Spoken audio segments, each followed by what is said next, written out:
রবিবার, তাও আবার অফিস! কি আর বলবো। সকাল সকাল তাড়াতাড়ি চান সেরে চলে গেলাম একেবারে ঠাকুর ঘরে।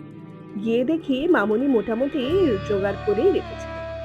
এবার আমি ভালোভাবে ভক্তি ভরে বাবাকে পুজো দিয়ে দিলাম। কাল যে ছিল নীল ষষ্ঠী। সব মায়েরা এই দিনকে সন্তানের দীর্ঘায়ু কামনা করে বাবার মাথায় জল ঢালে এবং ভক্তি ভরে পুজো দেয়। পুজো দিয়ে নিয়ে আমি সাবু মাখা খেয়ে বেরিয়ে পড়লাম অফিসের উদ্দেশ্যে।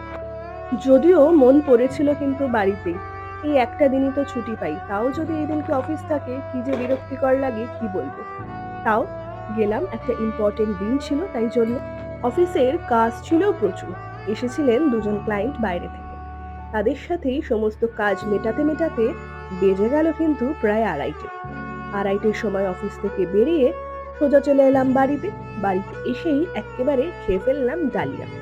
তারপর বিকেল বেলায় মেয়েকে নিয়ে আমি আর অনির্বাণ বেরিয়ে পড়লাম পয়লা বৈশাখের লাস্ট মিনিট কিছু শপিং করতে। মেয়ের জন্য একটা জামা, বরের জন্য একটা পাঞ্জাবি, আর আমার একটা জুতো। এই ছিল কালকের কেনাকাটি। কেনাকাটি সেরে চলে এলাম বাড়িতে। রাত্রিবেলা ডিনারটা কিন্তু জম্পেশ হলো লুচি, আলুর দম আর মিষ্টি দিয়ে। এইভাবেই কেটে গেল কালকে ব্যস্ত একটা সানডে। তোমাদের কেমন কাটলো অবশ্যই জানিও। টাটা।